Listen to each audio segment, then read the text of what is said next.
So welcome along to A Story to Tell with me, Richard Beauvoisin. This is mainly taken from my Radio Bath show every Thursday morning from 10 until 12. If you do like it, don't forget to subscribe, share it to others and let everyone know all about Radio Bath. Hope you enjoy it. This is Radio Bath. Welcome along, it's Richard Beauvoisin here on A Story to Tell, here right until midday today. Today on A Story to Tell, I've got Dr Ashish Bhatia. He's going to be talking all about the human mind and the human body as well. That's coming up right after this. This is Radio Bath. Radio Bath. Good morning, everybody. It's Richard Beauvoisin here on A Story to Tell, and my guest today is the amazing Dr Ashish Bhatia. I've met him before, had an amazing time, and he's back live now on the radio as well. So good morning. Good morning. Thank you so much for inviting me. I just love hanging out with you, Richard. And to have this opportunity is wonderful. You are very kind. Last time I met you, I thoroughly enjoyed your company, I have to say. It was one of those nice moments that I will always remember, which is good. It's proper bro love here, isn't it? It really is. Anyway, tell us, who is Dr Ashish Bhatia? Goodness, what a question. I'm going to keep it simple. My name's Dr Ashish Bhatia, and I work as a GP, which means gentle presence to me. I love hanging out and being present, and I find that quality is something that brings joy, love, beauty, and endeavour to my life. Fabulous. Okay, so what do you normally do then? So you are a GP as well, aren't you? Yeah. Normal GP. So I still sit in a room and have a chat with people and help them bring out their best, working with the NHS. I also teach, I'm a medical educator, so I teach in medical schools, and I've had the great privilege of shaping how medical education has been going for about 15 years. Right. So some of the people I've been teaching are now like full-on consultants, shaping the way we practice, particularly with regards to nurturing our positive potential rather than being defined by disease. I like to help us bring out our best. Yeah. And I say, every time I see you, you always make me smile.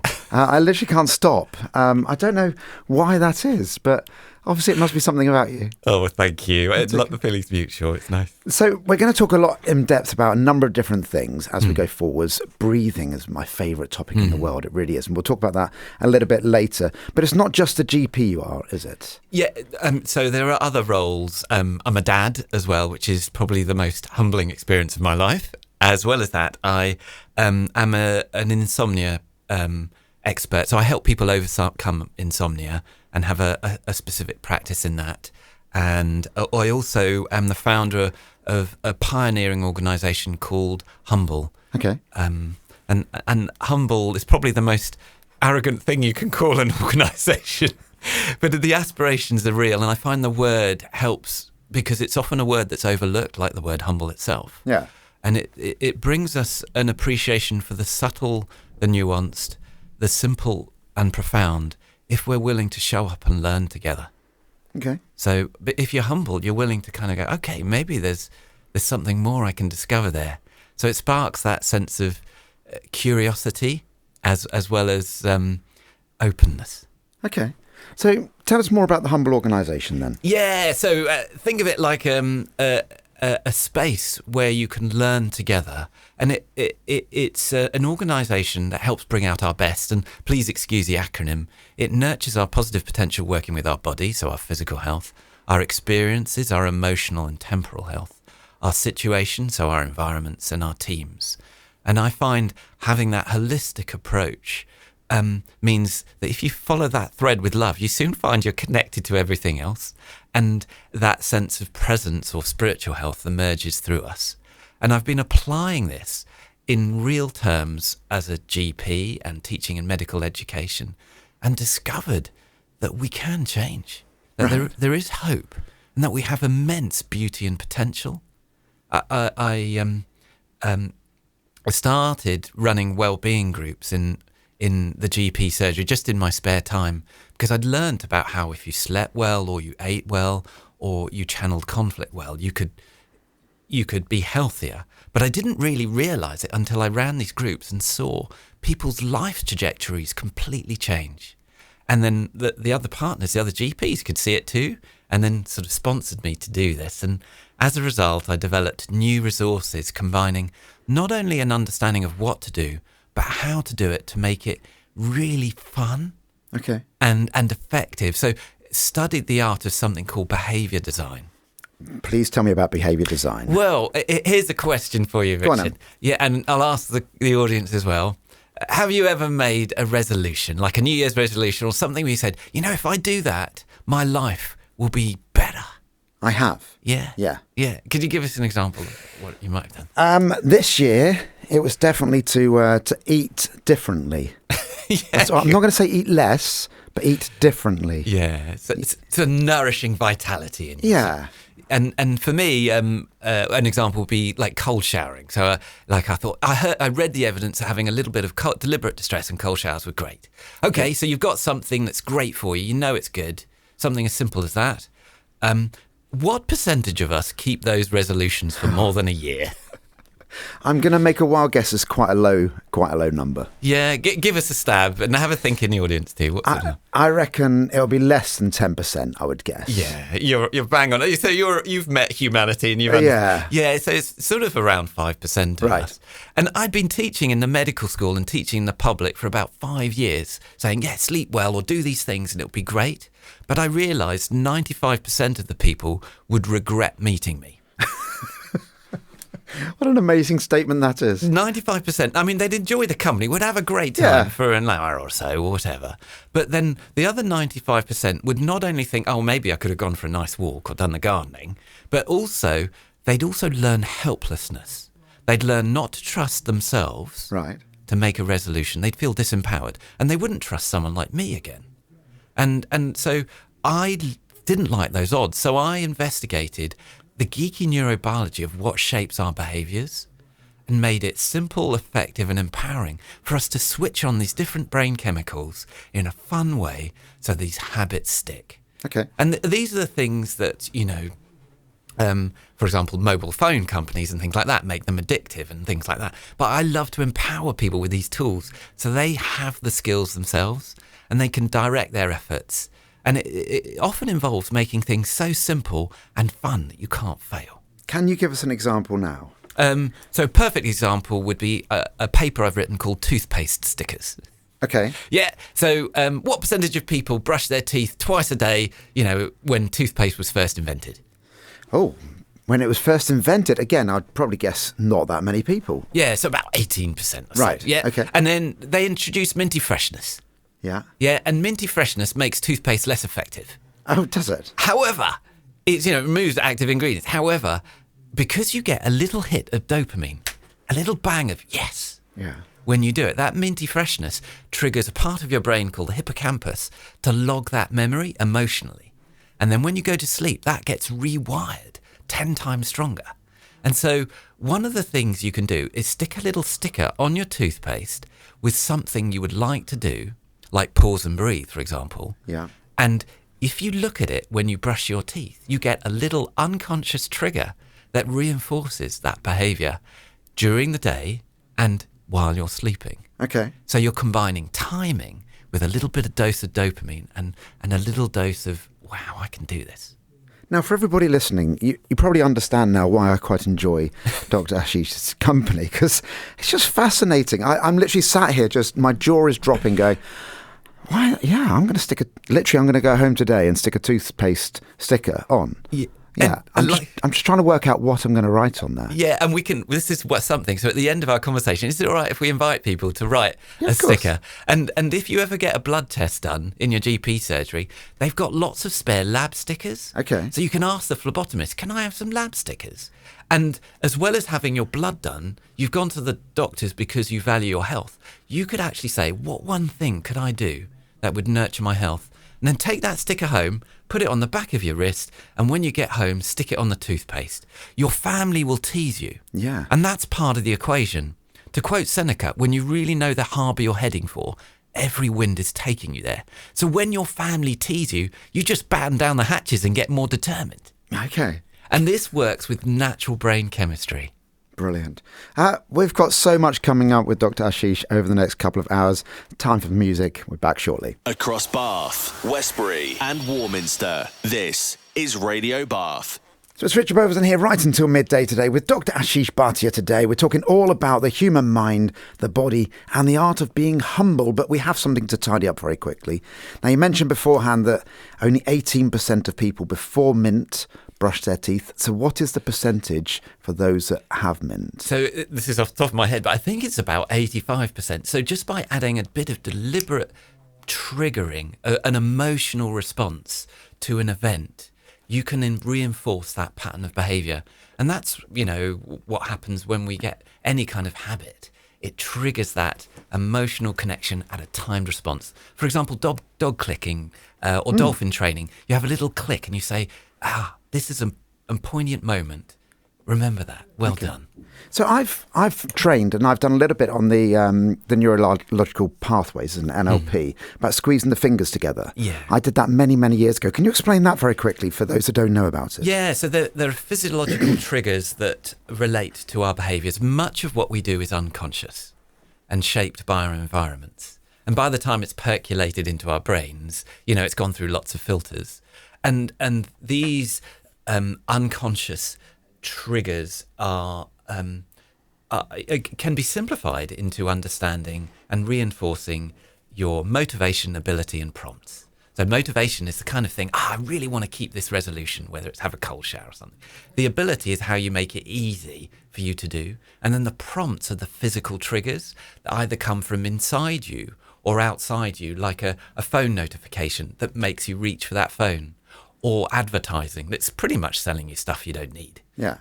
But makes you feel like you need to have it at that time. Okay. By By understanding this, you can regain a sense of agency and then navigate life with a whole different sense of power. And I've looked a lot at what makes human life feel wonderful.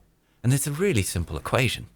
Please, for everybody, and this is a really interesting time of the year. The nights are starting to get lighter, which is lovely. Time recording, this is February, March 2025.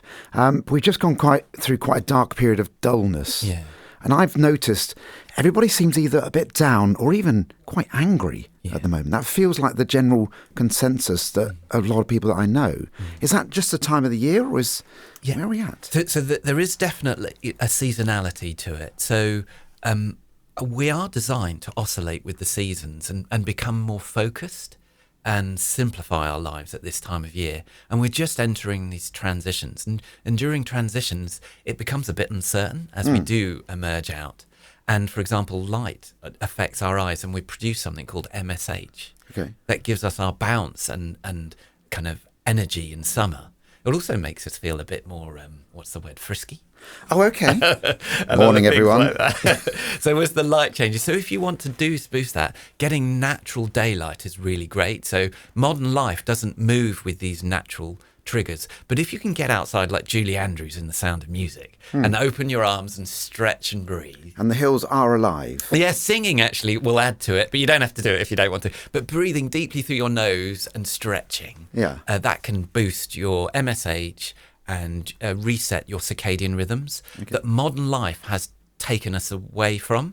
But by reconnecting with these natural skills, our own innate inheritance, you can develop those unconscious patterns, but also you develop something slightly deeper. I call it a map of well-being, which is acceptance, mastery, agency, and purpose. Right. And if you can switch on a sense of, okay, I'm here now, that sense of acceptance, a sense of mastery. I've got some skills. I've gone outside. I can breathe like Julie Andrews. Yeah. A sense of agency. It's me that did it. Even if it was rainy, I went out and did it for 30 seconds. And then purpose. By doing this will align with authentically why I'm here. It will nurture me, and I will then be able to nurture others. Amazing. Now, going back to the squeezing fingers bit. Yeah. I say I have two different fingers that I squeeze. One is for kind of a positive and one is for a negative. So one is if I squeeze my left hand, then I go back to a time when I felt uncertain about things. And the hypnotist that got me to do this, shrunk everything, made everything black and white, put Mickey Mouse ears on the person that I found really intimidating. Yeah. On the other side of it, on my right hand, I squeeze my fingers together and I go back to a time when I felt amazing and everything was great in the world. Yeah. And I was teaching at that point, and it felt great. So depending on which mood I'm in, I use that. Now, is this a good thing to do? I'm listening to you, and it's going to be unique and nuanced for each person. And this is a key thing I'd love to share. I see a lot of sort of well-being advice out there, and the thing is, each of us is unique and nuanced, and so it's going to be what works for you. However, there are common pathways. One thing I have discovered is Grandma was right. In what way? Well, when I look at these 3,000-year-old yoga patterns, there's something called yoga mudras, where you actually put fingers on different, you put your thumb touching different fingers, and it switches on different neural pathways. Okay. And if you have an association with it, you can then trigger those different states of consciousness or emotional states. And also you can do it with different hemispheres, different sides of your brain too. And so by you making an association of, I have some agency in how I relate emotionally, and also switch on the pathway that helps you do that, yeah, you can actually generate a pause between stimulus and response. So your cascade of actions, and develop a little pause where you can redirect the energy in a way that's helpful for you.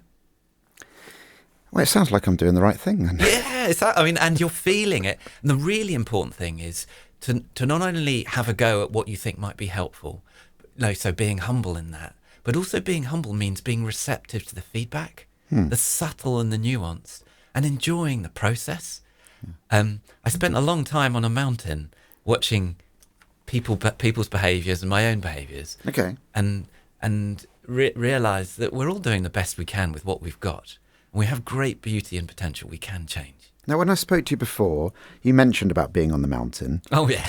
please, for those that haven't heard it, which is everybody really, please, I love this, but please, I want to hear it again. Oh, right. Oh, well, you've probably noticed that I'm a bit creative and a bit of a free spirit. I went through my medical training and really enjoyed it. I found it absolutely fascinating, but I also felt there was more for me to learn, and I wanted to tune in to some of our innate and natural rhythms. And so I was really privileged to have this opportunity after I kind of completed all my GP training. I was official GP and everything, but I went out and lived on a mountain for a year, growing my hair long and connecting with nature. Where was this mountain? So this was, it was a place called Averna, which is an ancient mountain with like wolves still, right, at the base of the monastery of St. Francis of Assisi, where legend has he received his stigmata. But it's basically an ancient place where you're just immersed in the wild. Yeah. And I watched and I observed, no psychedelics, no mushrooms, just what nature felt like. And being a geek, I understand some of the neurobiology of some of these practices of breathing and these mindset and touch, and how you can harness these to nurture your potential. I watched waterfalls, for example. One of my favourite things was just watching a waterfall, which taught me so much about bubbles. I learned that every bubble comes and it has its time and it goes, and they can be different sizes and last different durations and return to the form they've come from. You know, the bigger bubble, the cycle of water. But every bubble sparkles. Right. Doesn't matter how long, every bubble sparkles.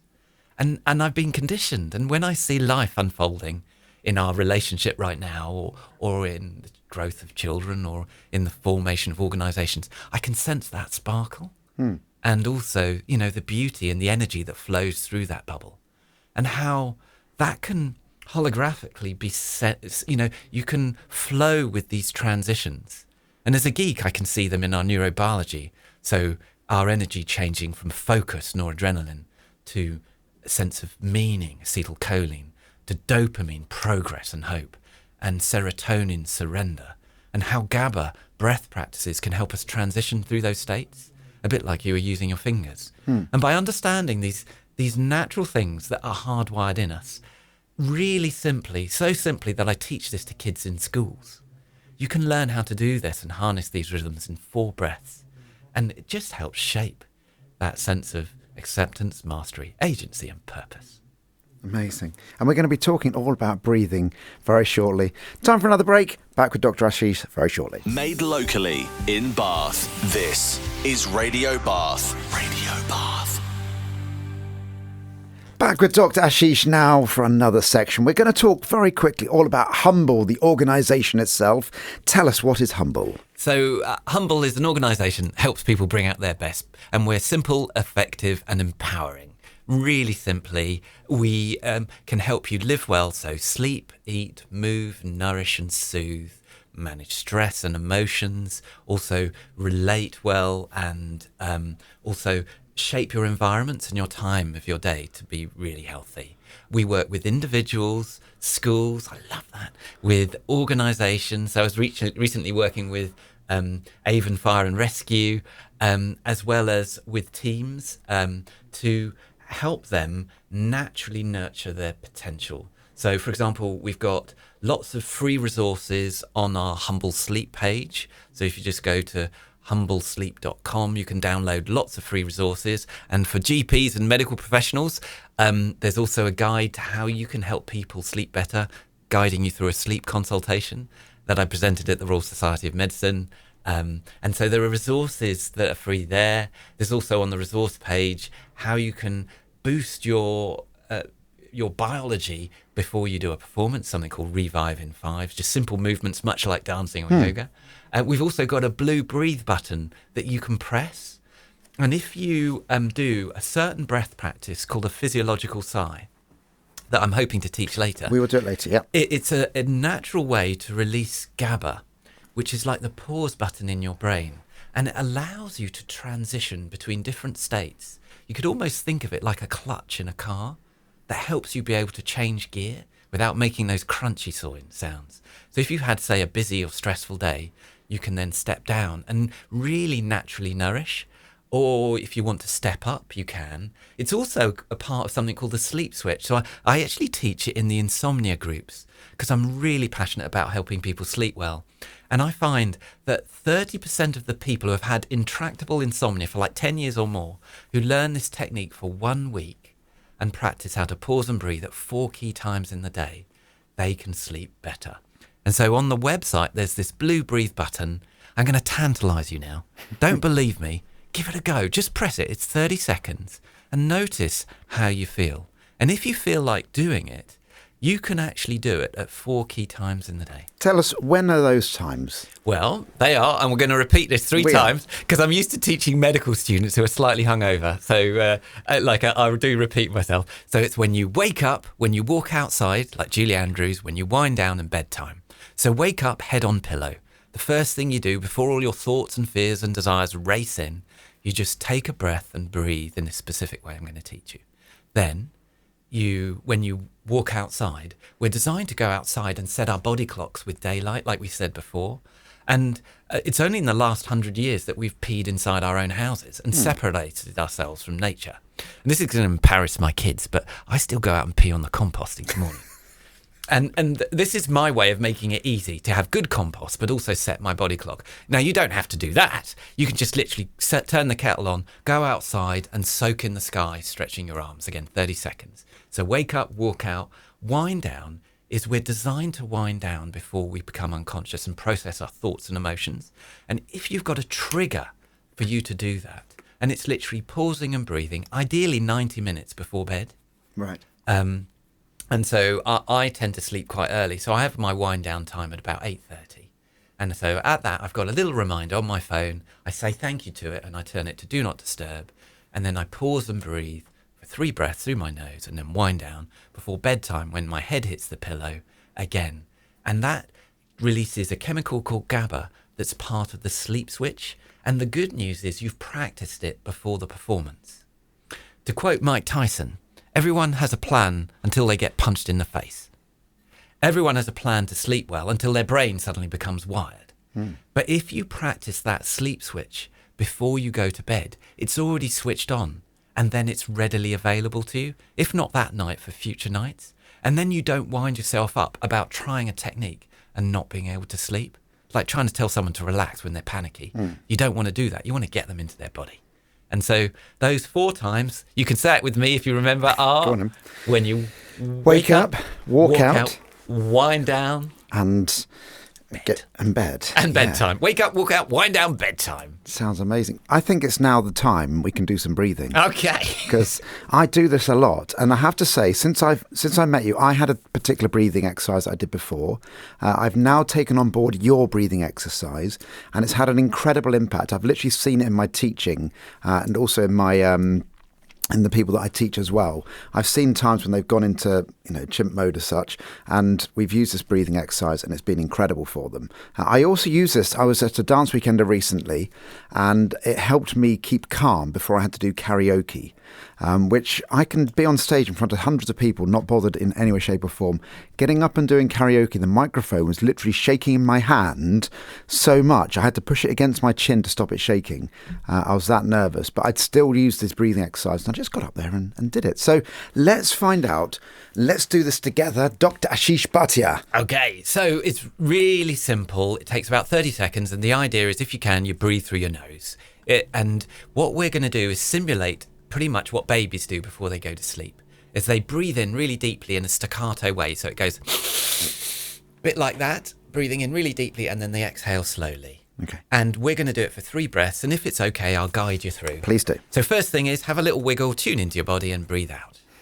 And then when you're ready, breathe in for 1, and then even deeper, 2, right to the top, fill up, 3, and hold for 3, 2, 1, and then out slowly, and pause for 3, 2, 1. And if it feels safe, we'll do deep breath in with eyes closed. 1, even deeper, 2, right to the top, 3, and pause for 3, 2, 1, and then out slowly, and pause for 3, 2, 1. Now the last one is your own body rhythm, breathing in through your nose nice and deep. Have a go.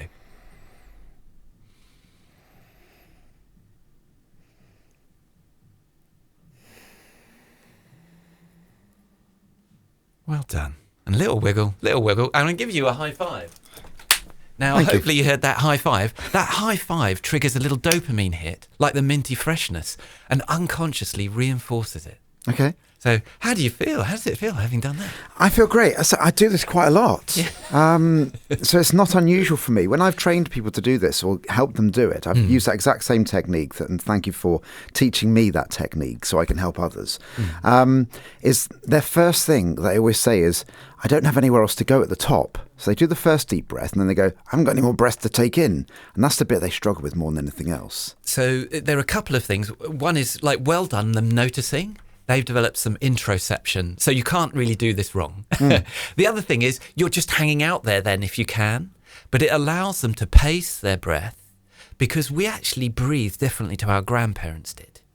In what way? Well, our grandparents kind of breathed at about sort of 8 to 10 breaths per minute, but we, through our heightened sense of alertness and hyperstimulation in this kind of dopamine-driven society, this neuroadrenaline, actually breathe almost twice as fast as our grandparents.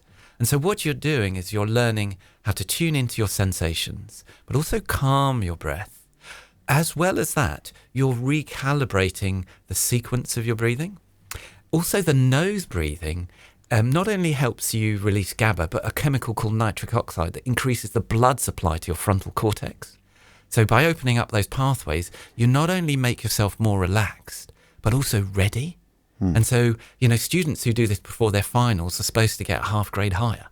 For you and I, who are about to give a big presentation and shaking with the karaoke, I do that too. It means, okay, this is important. I'm here and now. Yeah. I literally did it. Well, I did some charity auctioning recently at the Bath Guild Hall, and we had a big dinner, and it was quite a social thing for me to do. It was not my normal environment, shall we say. Really enjoyed it. We raised £5,500 for the charity, so I was really pleased about all of that. But during the dinner part, I was on at 10 o'clock, and for almost half an hour beforehand, I was controlling my breathing, getting myself into a really calm state, actually. Yeah. And it meant that when I actually got up to stand up and then do the auction, I felt great. Literally, I felt excited to do it. It's amazing, and it's so heartwarming. And so anyone who wants to try it, they literally just go to humblesleep.com, and at the top there's a blue breathe button, And just practice that. Have a go. Don't believe me. And if you can try it, maybe when you're brushing your teeth, because you're breathing through your nose anyway. Yeah. And if I can share something, if you do it when you brush your teeth, you don't then become controlled by the practice. And this is one of the things, it took me a year to learn on the mountain. And my teacher taught me this in literally the first hour I met him. It was like, you practice on your mat and you live off it. And as a result, if you have a time to practice, you then don't get controlled by it. You can live freely. Similarly, I think Michael Pollan said something about eating, because we spoke about eating, which is in modern society, we're trapped between unhealthy eating and an unhealthy obsession with healthy eating. We can have these unconscious feelings like we're not good enough or never good enough. And this is primed by our society. But the nice thing is, if you can pause, you can put those things down. And in that space between stimulus and response, grace can come through. Brilliant. Back with Dr. Ashish very shortly. Made locally in Bath. This is Radio Bath. Richard Beauvoisin here right until midday today. My guest today on A Story to Tell is Dr. Ashish Bhatia. We're talking all about the human mind, the body and the art of being humble. We're going to talk a little bit now about something which I believe in quite a lot, which is the chimp paradox. Dr. Steve Peters wrote a fantastic book all about it. It's not a me thing. It's not a you thing, doctor, is it? It's definitely something that somebody else wrote. But I've got a new way of describing it, and I'd love you to tell me if I kind of want to know the science behind this description, okay? So the basic principle is there's a human part and a chimp part. Is that correct, first of all? In a simplistic way. In a really simplistic way, yeah, we've got different layers of evolution that's happened in our nervous system. And the kind of the rational realizing part is a relatively modern part in the front part of your forehead. But underlying that, you've got the chimp part, the reptilian part, the fish part, the worm part, and the bacterial part, and dare I say, the quantum biological part too. Okay. Well, I have no idea what you've just been talking about, but I'm sure... I'm joking. It's the chimp part that I mainly know about. And I think that's the kind of, quite a few people know that. Is that the fight, flight, freeze section? Yeah, so we're hardwired, evolutionary, to have these programs in us that are automatic. And so we were talking about how most of us is unconscious, and yet you can relate with it in a loving, respectful way. So by befriending that chimp part of you, you're respecting your evolution, and you can harness it helpfully. Yeah. So just think of the chimp as like a really good buddy who can help you out. Now, my understanding is the reason it's called the chimp is that if you're trying to have a conversation with the chimp, it's fairly pointless, a rational conversation. It doesn't speak English, it speaks chimp. Yeah, which, sometimes isn't very helpful. And my understanding, again, please correct me if I'm wrong, but you can't be in human mode and chimp mode at the same time. Is that kind of... Yeah, so in multitasking is a myth. I'll just say it now. Okay. We can only hold in our conscious mind perhaps one thing at a time, but juggling four things. To make it really simple, in our bodies, if you just touch your skin now, you have about 11 billion bits of information coming in, surging in through your sensations, and then they get filtered down through your emotions, about 60 bits per second, and then your feelings and thoughts, about 4 bits, and then 1 bit. And your chimp has better contact with those more basic parts, but you can only present one thing at a time to your kind of conscious. Okay. Yeah. Now, we were talking off air about my new analogy that I found this useful for me about, and this goes back to the breathing part of it, is to control my chimp. In my head, I kind of go, well, if I'm breathing deep, then I'm inflating my human part and shrinking the balloon part of the chimp. What's your thoughts on that? Yeah, I think that's a lovely analogy because, firstly, the inflation triggers pauses naturally through those biochemical stretch reflexes. It triggers that space. The other thing is by you focusing your mind on one thing, it gives your brain more space to be able to change.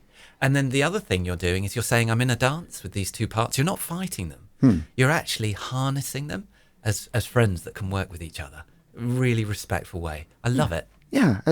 And you were saying about, if I'm explaining it, trying to actually show visual side of it as well. Now, obviously, we're on radio, but explain what you mean by that. Yeah, so I do a lot of work with doctors and 10-year-old children, both of which you need to explain stuff really simply to. And You said that, not me. And so physical touch highly programs our behaviours. So one way of doing it is actually to do balloon breathing, where you can do that pause and breathe, but by expanding your fingers. So you imagine your hands are clasping a balloon with your fingertips touching. And then as you breathe in, you expand your fingers, breathing in and pause and exhale. And by doing it physically, and you close the balloon smaller, and breathing in, they expand. By doing it physically, you're enhancing more neural networks, more pathways allow you to access that state. Do you know what the really weird thing is then? As soon as you started moving your hands, which I know nobody else can see, my breathing went in time with your hands. Yeah. And that's amazing. It's called coherence. So if you're a parent and you want to support your children, for example, they're anxious at night and struggling to sleep, the best way you can help them is by you embodying these skills yourself. And so I do sleep for children with neurodiversity as well as parents who struggle with sleep. And the best way I help them is by helping their parents sleep better. There's something like a 78% penetrance in helping parents sleep better and their children sleep better. And this is the scary thing. In society, about 80% of us are sleeping poorly without realising. And we've got imagine you've had a really good night. Yeah, and how good you feel. Now imagine that rippling out onto those you work with and your children. And imagine if you just breathe with your fingers as you're talking with someone, how that can shape our behaviours in a facilitating rather than manipulating way. Yeah.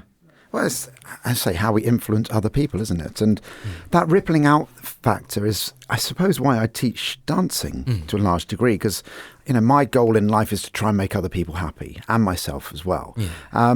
And I know that the more people I can teach dancing and to do it well, the happier they're going to be, and then the happier other people around them are going to be, and all of that. It is profound. Dance and movement predates language. So it's if you want to get straight to the operating system, the core programs, through dance, touch and movement, it's profound. And we as a society have slightly been detached from some of our inheritance, like touch, and particularly post-COVID. Yeah. So by you not necessarily touching, but engaging with your body through some techniques I might teach you later, called getting your lefts right, you can actually not only improve your sleep, but be radiating these positive qualities in anyone you contact. Okay. You'd just be one of those people want to hang around. Yeah. Now, going back to the breathing a little bit, I know, because I've researched you as I always do. In one of the talks that you talk about, you speak about judges. Oh, and how they make decisions. And ever since you said that, I've heard it a number of times in different podcasts and stuff that I've been listening to. So for those that haven't heard, tell us about what judges are like. Here's the thing. So if anyone wants to watch the talk, it's a 5-minute talk called Courageously Humble. I did it for Disrupt HR, so just download and you can watch the talk. But in essence, we are made to make mistakes. It's how we're wired. It's actually more effective than getting stuff right in the first place. So we as humans make about 6 mistakes an hour. And we learn and we change tack. Now, judges and doctors are not immune to that as well. Now, interestingly, the longer we go without taking a break, the more mistakes we make. And there was a study that showed that judges who take breaks are 75% more likely to make a good call, so to offer someone, for example, parole, who deserved parole, if they take a break before passing judgment.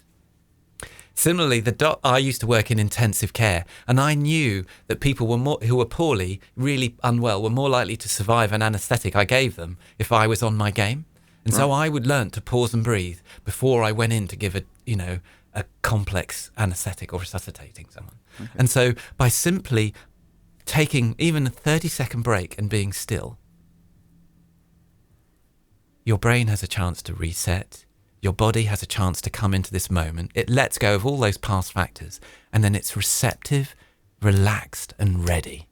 And you'll make 75% better judgments. That's amazing, isn't it? It's amazing. Yeah. Well, so if you're having your teeth extracted or having your parole granted, I might suggest try and have it after the judge's break. So early afternoon would be a good spot the then. thing is, there's a natural slump at around 3 p.m. Right. So it's called 2:30 for a reason. Okay. So I might suggest, not aiming for 2:30 unless, like me, you have a little break.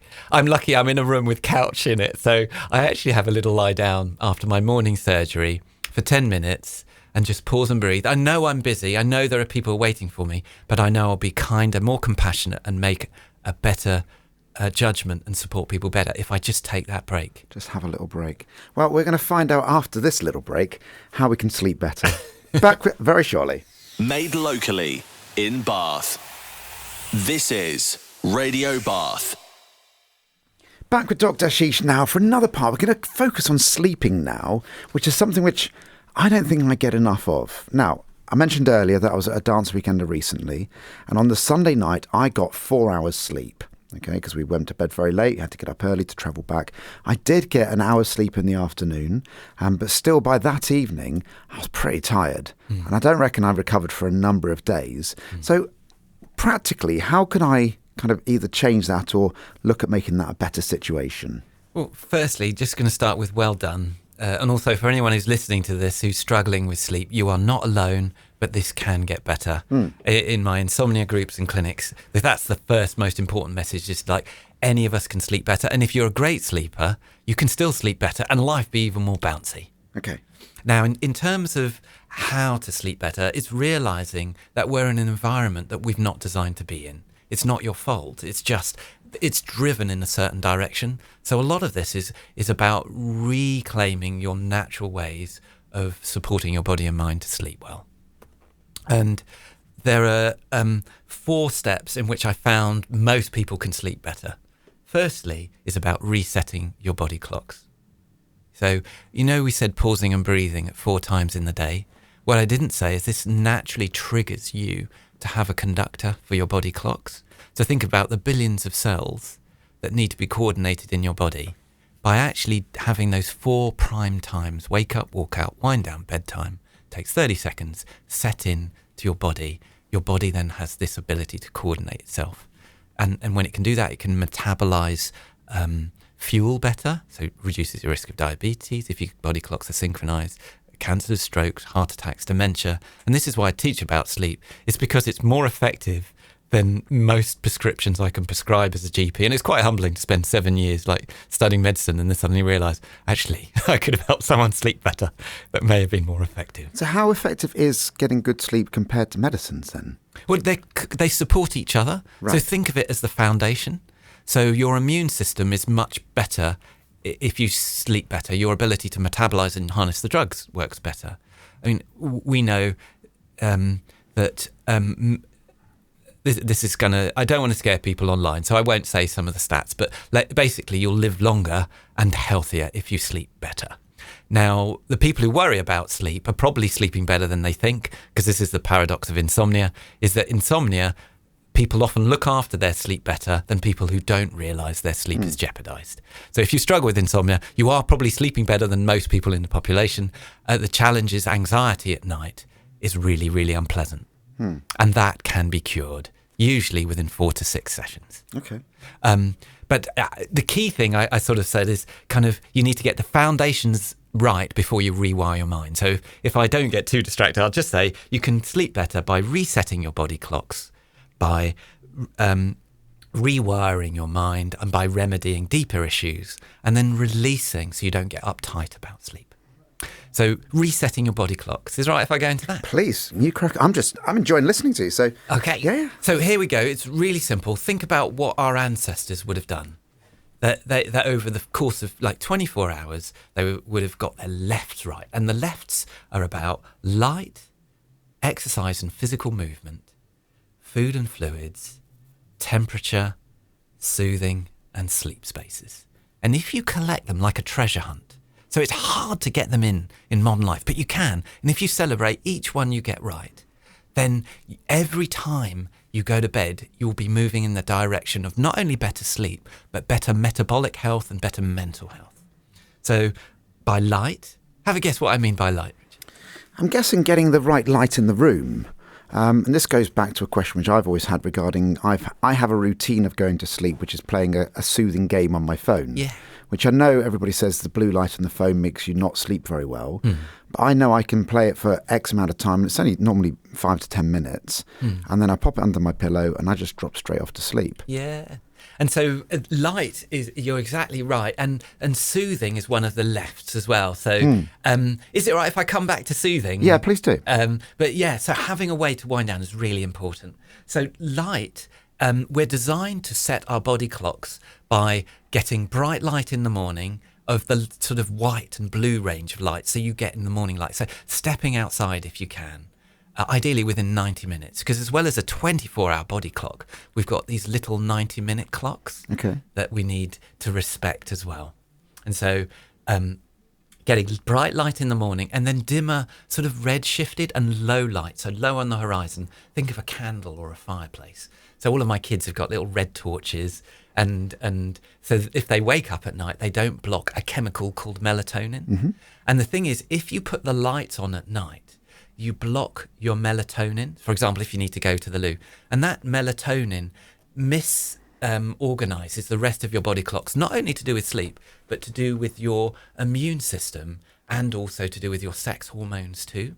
So think of it as like needing to reset all of those clocks. Okay. So bright light in the morning and then some physical activity. So it doesn't even need to be much, just literally 30 seconds of jogging on the spot or walking the dog or something that just gets your metabolism going. And if you get 3 times 30 seconds over the day, you've changed your metabolism while you're sleeping. You'll be burning fat. Right. The next is about, so we've got an LEF, is about food and fluids. So that's about getting, timing your food and fluids. So we're designed to not eat too close to bedtime. If we do, we raise our core temperature and our bodies don't know what to do with the food. Also, it doesn't give our gut enough time to cleanse and heal before bed. So ideally not eating within 3 hours of bedtime and only drinking water beforehand, if possible. Okay, so there's the classic question. So I eat quite early due to the fact that I'm normally out dancing and teaching. So my normal food time is around 5, half 5. And then I won't eat again until the following morning. So that I'm ticking the box on. Yeah. Caffeine, probably not so much. And there's the food and fluid. So caffeine is a chemical stimulant, and a large proportion of the world is addicted to it. It does boost your dopamine and noradrenaline, which makes you more alert, but it does come at a price. And that price is, one, it blocks the architecture of your sleep. So though you may be able to become unconscious, the quality of your sleep is disrupted. So I think of it like, I won't go into another analogy, but it pollutes the quality of your sleep. And so if you can set a caffeine curfew, ideally so you're done by 1. Right. So let's just say the scenario that on my way to dancing regularly, which, is between kind of 6 and 8 o'clock, I will drink at least 2 cups of coffee. Now, thank you. Like, being honest, we can be humble about it and go, okay, this is the reality and you can work with it. And the reason I'm doing that is I'm often quite tired. So I feel like I need that caffeine to get me through the evening. Yeah. And so this is because we've got these natural 90-minute cycles. Think of a 4-year-old. Every 90 minutes, it would just ignore you and lie on the floor. But we've been socialised by school, etc., to not rest. And we spoke about how rest is really important. Yeah. So the way we reboot our brains and clear a chemical that makes us feel tired, and that chemical is called adenosine for the geeks out there. Okay. So the longer you're awake, the more the adenosine builds up. But the way you clear it is by resting. So pausing and breathing is an example, or actually just relaxing, or just being still. Which we would have done ancestrally if you chopped wood. You just couldn't keep going. But on a digital age, it doesn't have these these waves. So by surfing these waves of the day, you can reboot without needing these stimulants. Okay. And we call it 2:30 because that's when the adenosine builds up. Right. And that's when we make our mistakes and we reach for our drug of choice. And caffeine blocks the adenosine receptor. So the engine warning light is flashing. But what you've done is you've covered it up. So you can't feel it. Yeah. But the problem is the price of the caffeine for giving us that perk is that it takes a while to clear out. Also, we feel rough the next morning. And so we're craving the caffeine to get us going again. Now, having a drug that makes you crave it more that gives you a chemical stimulant and that is messes with your physiology is what I would call a Class A drug. So you may notice here that I also have another bottle, though, okay, which is when we talk about resolutions earlier on. I turned 50 last year, and I made the commitment to myself that I needed to drink more water because I knew that I wasn't drinking enough water. Another little high five there coming through. Which timing it. Yeah. Timing the reward with the decision. Okay. So, but I knew that I'd gone 50 years and I wasn't ever going to drink water because I just find it really boring to drink. So I have something called an Air Up bottle, okay, which I don't know if you know about Air Up bottles, but they basically have a pod at the top which has a smell. And therefore, when you're drinking it, it tastes like the actual smell of the pod. Now, I've got sparkling water in there, and it's got a Coke pod. So therefore, it feels like I'm drinking Coca-Cola, even though I'm drinking water. So I'm going to make a commitment today, though, that post 1 o'clock, I'm going to put my coffee cups down and just drink the water. So I've developed from going, at least I'm drinking some water. So now I'm going to try and improve my timing of when I'm drinking it. And these little steps move in the right direction. Just know you're going to have a caffeine withdrawal.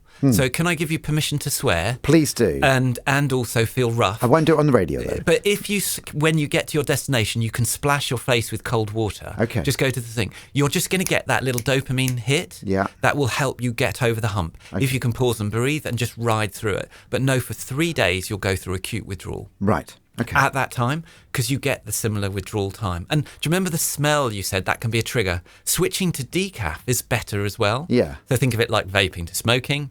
And I'm not a complete caffeine evangelist or whatever, but I just see so many people's lives transformed by just regaining the ability to control their own modulators rather than another company controlling them. Okay, brilliant. We're running out of time on this bit, so we're going to come back and do part 2 of sleeping very, very shortly. Yeah. Bath and West Wiltshire's Radio Bath. Back for the last part now with Dr Ashish, who's been here all morning. We're talking about the mind, the body, and sleep, which we got halfway through, getting your lefts right. Yeah. So let's carry on. Just for those who weren't listening earlier, just very quickly remind us what bits they've missed. Yeah, so we've sleeping well, you need to reset your body clocks, rewire your mind, and remedy deeper issues. And resetting our body clocks is all about just recovering your natural rhythms that modern life has got in the way of. And those lefts are light, exercise, food and fluids, your temperature, soothing time before bed, and your sleep spaces. So far we spoke about light, about bright light in the morning, dim light at night, ideally 90 minutes before bedtime. Exercise, we spoke about trying to get some physical movement in the day, how it releases lots of lovely chemicals that makes you sleep better and improves your metabolism. Food and fluids, we spoke about not eating too close to bedtime and ideally having a caffeine and alcohol curfew if you can.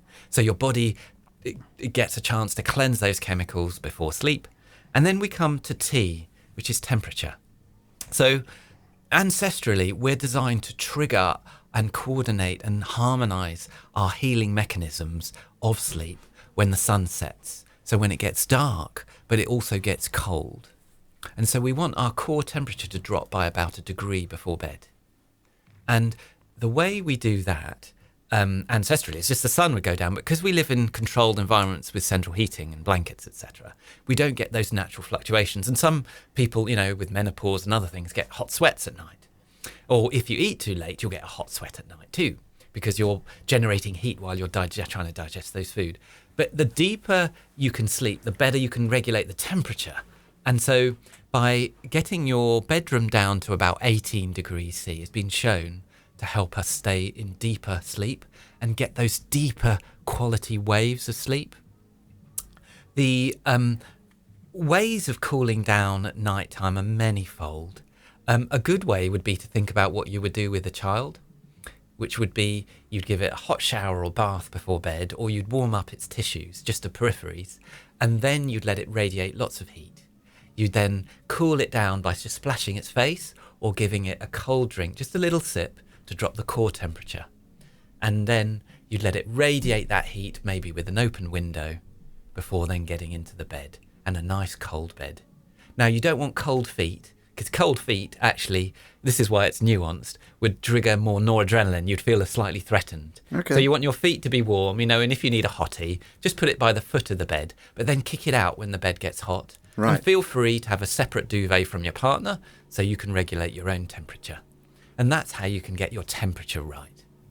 And then soothing is an essential part of the natural rhythms of life. What we all need, by the way, is, and I've had somebody say this to me recently, is that they loved my voice so much, they just wanted me to talk so they could go to sleep. And you've got a similar voice in lots of ways. It's like I'm just sat here just like slowly feeling like I'm falling asleep in a nice way. I'm just feeling soothed. But please carry on about your soothing. Oh, so soothing, you're exactly right. So voice makes a difference. Yeah. So there are lots of natural ways of soothing. And we're designed, you spoke about our ape selves. We're designed through our evolution to trigger these different circuits. So physical touch is a nice way of soothing, releasing oxytocin. So even just giving yourself a little scalp rub before bed can help us soothe.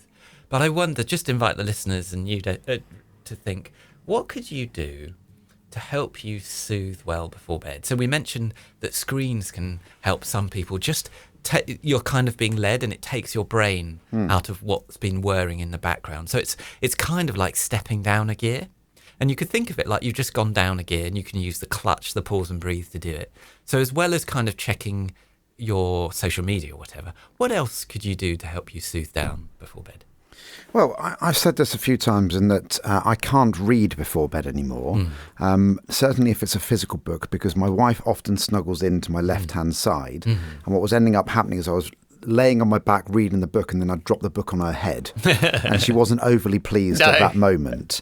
She's just dropped off, and then gets a heavy book smack on the side of her face. Yeah. So that's kind of stopped me reading in that aspect. Yeah, so you don't want to, it's got to be working for you both and your bed partner too. So and if she's reading in bed, if she could have a low red light, that would help both of you sleep better. So that's a good thing you could do. Okay. But it could even start before bed. So, one thing you could do that could be a semi-antidote to the screens is just wear a pair of blue blocking glasses. Right. So what they are is a pair of, they look like sunglasses. So you look a bit like Huggy Bear from Starsky and Hutch, for those who are old enough to remember that. I remember it sliding across the bonnet.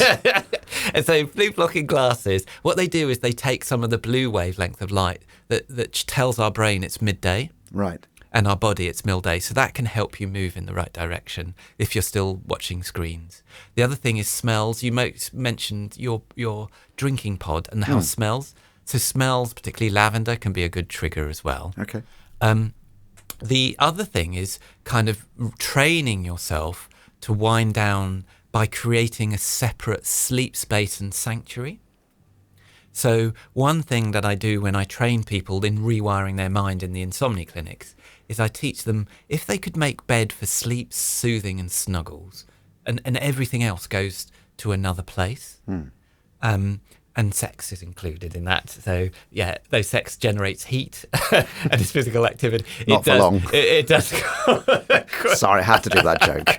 It does drop your core temperature and, because you peripheralize the blood flow. So it's really great on that. I generally had somebody I was chatting to recently, I won't say who they were.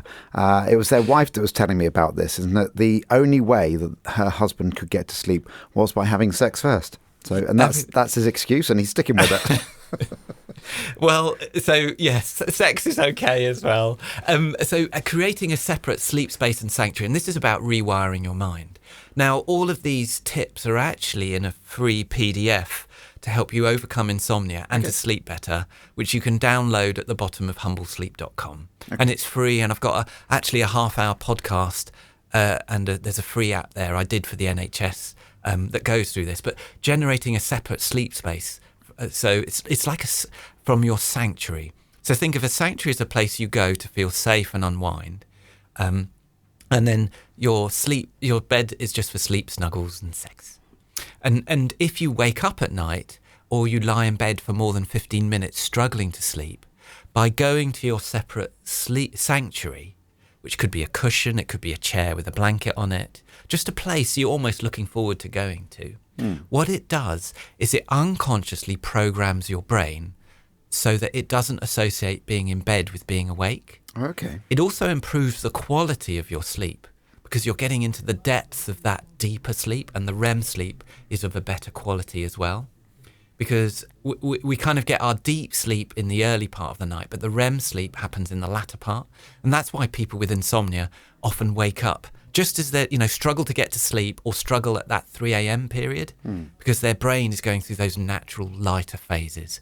But by having skills at soothing, by pausing and breathing, or by having a separate space. So my kids like looking at our family albums with their red torches on, or smelling, or we just tell stories about the day and just unwinding, or keeping a journal, we do too. Right. That can help you soothe. And because modern day life is so full on without natural breaks, it means we can unwind, and our brain is not like a toddler that hasn't been heard in the day, that either needs to shout in the middle of the night or break something, because you're giving it its airtime before bed. Yeah.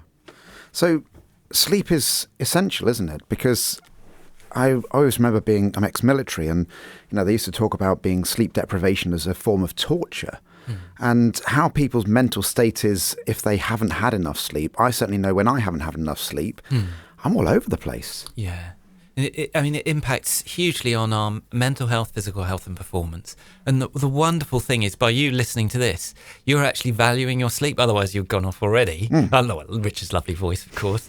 But the good news is you can change this, and it can be your superpower. It can actually help you modify your appetite so you eat more healthily without trying harder.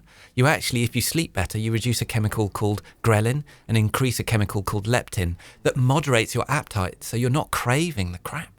It also improves your muscle performance. So when you exercise in the gym, you're more likely to build muscle rather than your body feel starved and build more fat when you start eating. So people who've come to my sleep group have reversed type 2 diabetes. Wow. It's amazing. Yeah. And people with quite significant mental health issues have massively improved and not needed some of the medications they've been on before. Yeah. And so I'm not saying it's necessarily taking away from the powers of medicine. I value medicine. It's amazing. It saved my life when I had my appendix out. And yet, if you can modify sleep, and you can do it so simply, you've just got that power. And I'll just mention, if you go into hospital and have your appendix out, it's hard to sleep. But I've got a YouTube video on how to sleep well in hospital. Okay. And I published it, and with special thanks to everyone at Southmead Hospital, saved my life.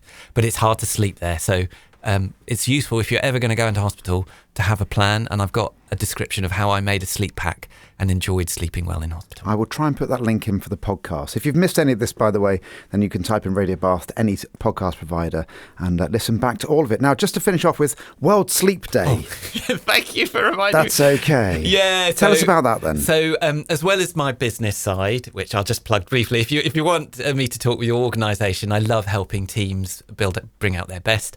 But I also, because I really value sleep, for the World Sleep Day charity, I do a free talk, and it's going to be at midday on the 14th of March. All you do is go to humblesleep.com, contact us and say, I'd love to come and join the free sleep talk from Dr Bhatia, and it's called Sleep Made Simple, and I make it really simple for you to sleep well, overcome insomnia, and also nurture those you love.